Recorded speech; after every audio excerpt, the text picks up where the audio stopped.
Hey guys, this is Sledge Douglas here, welcoming you all to the premiere episode of One Quarter Run, which is basically me trying to get through a game on simply 1 quarter or 1 credit, and in some cases without using continues if it's a non-arcade game.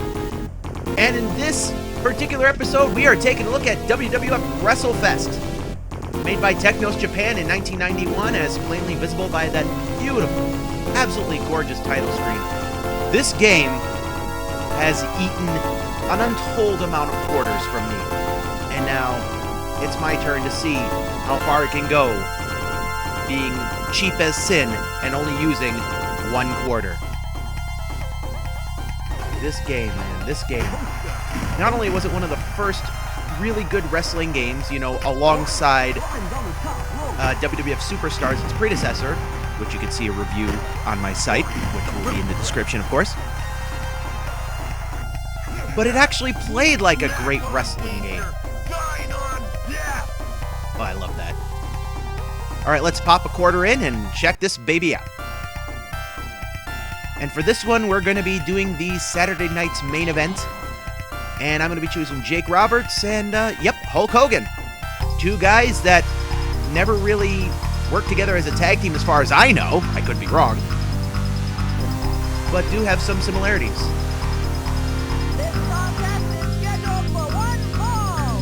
Jake the Snake Roberts and Hulk Hogan versus Earthquake and Mr.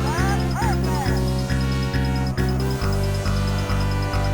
For those of you wondering who that ring announcer is, that is Mike McGurk. Yes, her name was Mike. And she was on the mic. Whatever. Anyway. The reason I chose Jake and Hogan out of everybody on that roster, who, by the way, the roster is absolutely fantastic. This time period is right around when I started getting into wrestling full time. And the roster is just pure nostalgia for me, and not to mention, it was just a really great time in wrestling, and all of these guys were super talented. And the reason I chose Jake and Hogan was simply because those were 2 guys I always want to see either together as a tag team when both were faces, or somehow go against each other. And we never truly got that. We got snippets, we got segments on the Snake Pit, Jake's interview show, but we never really got Jake Roberts versus Hulk Hogan. And I think it's a shame.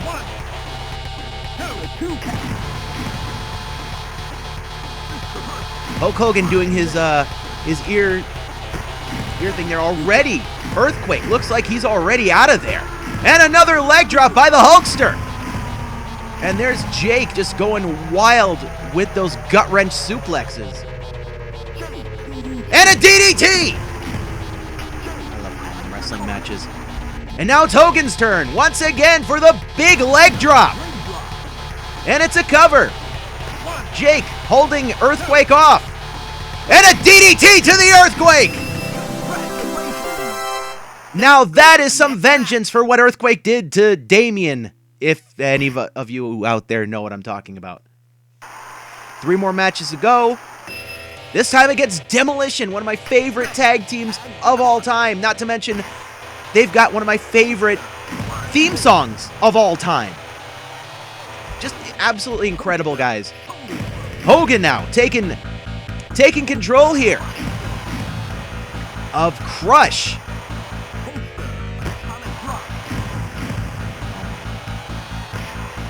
Wow, what a punch by Jake. Here we go. Here's one of the things that always used to piss me off about this game. When the opposing team, when the computer team wants to tag, they will tag. No matter what, no matter how beat up they are, they will tag. They will always seem to be able to counter you in order to get to their corner. It's always frustrating, and it always caused a lot of people to just pop in more quarters because a little bit of an unfinished thought there, but that's fine because I was noticing Jake power up right there in the corner, getting all hyped up in a way that I've never really seen Jake Roberts do. Hogan atomic dropping the hell out of Smash of Demolition. Looks like Smash wants to tag, and he is going to tag, as I said previously. No matter how much I try to stop them from tagging, like when they're really beat up, it just does not work. All right, Hogan with the advantage. Suplex. See, there you go. Insert coin to regain power. So I decide to tag out to Jake. The screen glitches out there. I think that's my Microsoft expression encoder there.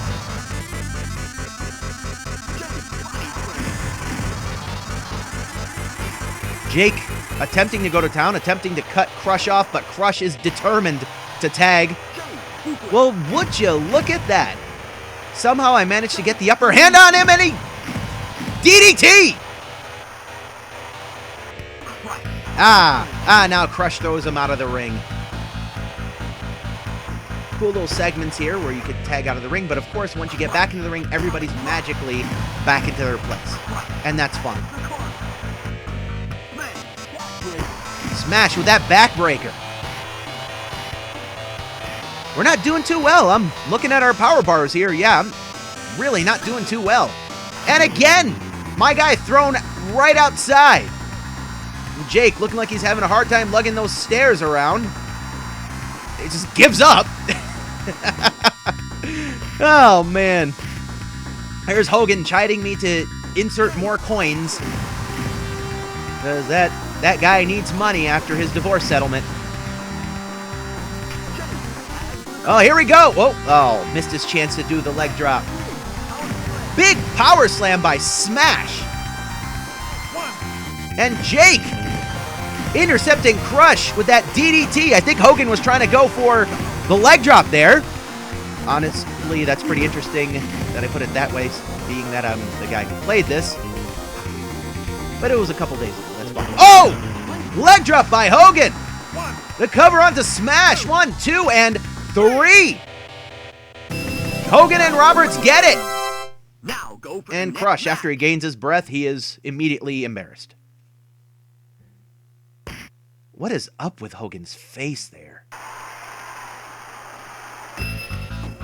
This time we got, obviously, our boys Hogan and Roberts against the Iraqi turncoat, Sergeant Slaughter, and the $1 Million Man, Ted DiBiase.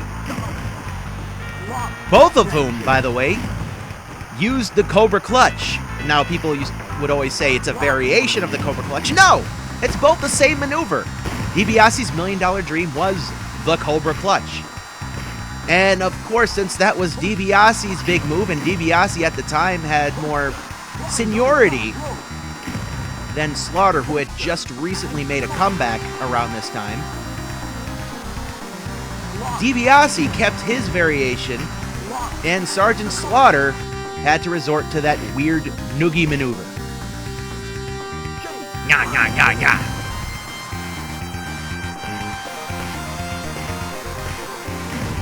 God, that's a terrifying face. Jake and Hogan looking like they're really, really worse for wear. DiBiase gets punched in the face and decides to give up. I love that. I wonder how the computer determined when it was time to tag out. Was it simply low power? Or was there some other factor? Who knows? I'd really like to find that out. I'm pretty sure it was just like maybe some sort of low power. Ah, there it is! There's the noogie! There's the noogie! Oh, and Jake able to get his leg up to Slaughter's face to kick him out. Jake not exactly known as a martial artist or anything like that. But that was some extension right there with his leg. You'd think you'd maybe just be able to slip out of a noogie. Wait a minute! Wait a minute! Hogan is pinned here. And it's a 3 count. I have failed. I have utterly failed. I basically got 3 matches in. I got to the steel cage match, and that was it for me. God. All right, now I don't really know what I could have done differently here. Perhaps I could have tagged out a bit more. I'm going to try to do that next time. Now, guys, I just want to thank you very much for tuning into this episode of One Quarter Run. This has been Chris Sledge Douglas, and God, I love wrestling games. See you next time.